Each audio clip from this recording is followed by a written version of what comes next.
Pastor's position. Salamat kay church. Salamat. Karon na ito. Ay, isa pa. Pizza and durian. And spaghetti. And chicken.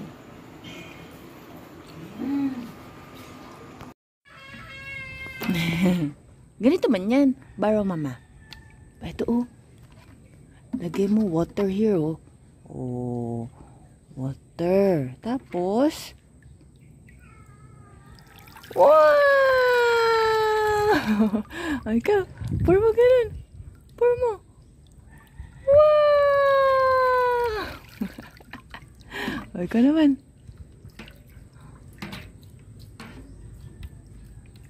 Ay na, shower na, shower. Shower, ganun. Shhh. Shhh. Ganito, ganito. Yan o, shower.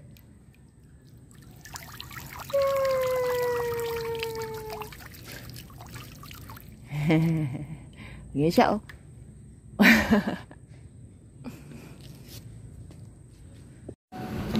So, andito kami sa Dikay. Tingnan mo yung burger. Laki. Rice. Okay. Thank you. Ito, chicken burger. Andy!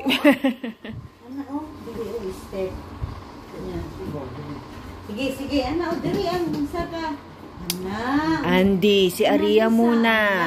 Hold na, dihan. Oh, sige. Oh.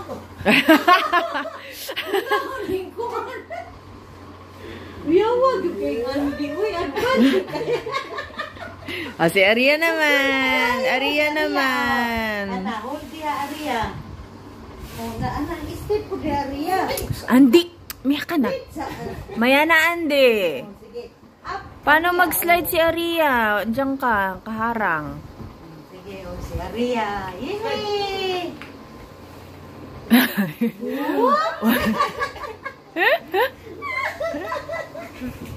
Ganahan. Grabe juga ayun. Pabaliktad naman, pabaliktad. Gaya gigan taawon. Wah. Oop, na pwede naman kangon. Na mag-slide. Si Aria naman. Ayaw din. Diri man. Diri ana sige ikaw be. Diri oh step 1 ni oh diri oh. Step 1, 2. Wala, yun si Aria, oh. Sabi ni Aria, regalo sa akin to, eh. Siya, gamit ng gamit. Wow! Oh, si Aria.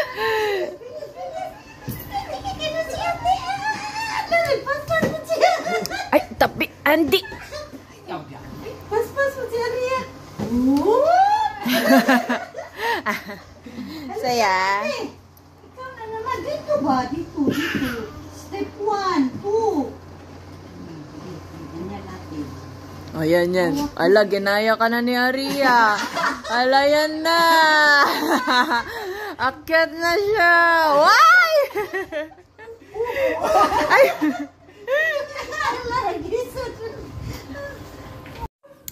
Hello. So, naglilipat kami ngayon. Dito na sa church. So, lahat na talaga ibabalik. tama, ibabalik namin lahat ng gamit dito para dito na kami tumira dun sa taas. So, bumili din ako ng vacuum. So, ganyan siya. So, 1,072 lang ata siya kasama na yung shipping. So, bumili akong vacuum para dali na lang linisin yung sahig. At sumasakit na yung likod ko. Andito nga pala si Iko.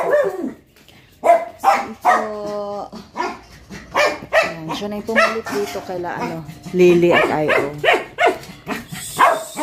Later na. Okay, so ito ang situation. Actually, gusto ko palitan yung linoleum. Kaso, kahoy kasi to. Tapos may balak sila na gawin ng semento. Kasi sa baba din, sa children's ministry, yung baba nito. Magkakaroon ng mga anay-anay. Kasi kakahoy siya. So, sisementohin muna siya. Pag nasemento na siya, pwede na siyang, ang tawag dito? Pwede ko na siyang lagyan ng magandang flooring. Ito muna itong ano na to. Yung vacuum. Okay. So, ito ang situation. Yan o, may mga anay-anay na. Kaya siya nakaganyan. So, andito si Iko. Dumi naman ang window. Yan si Iko.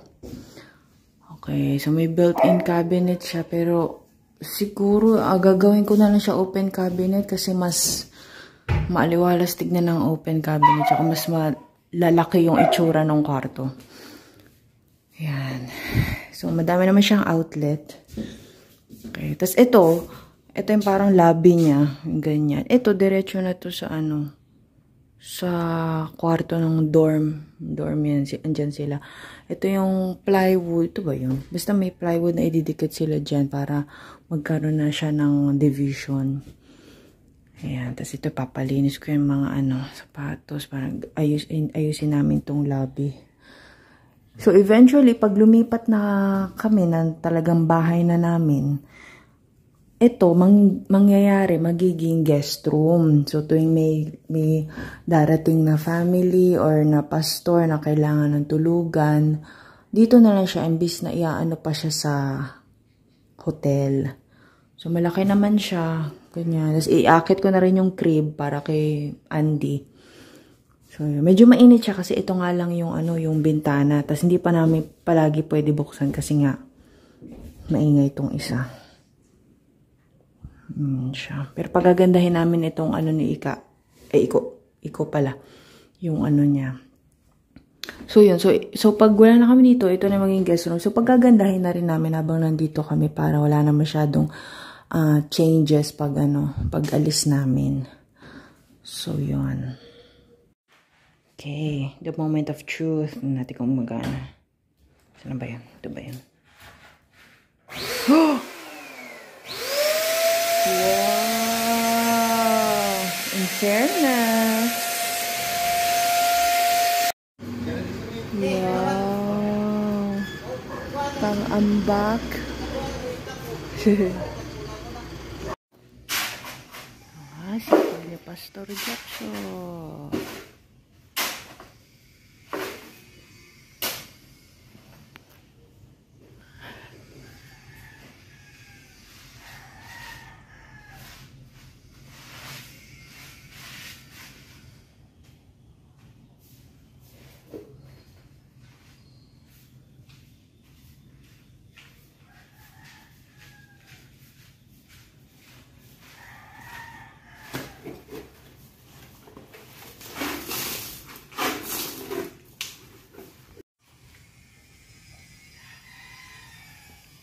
Yan, sige pa.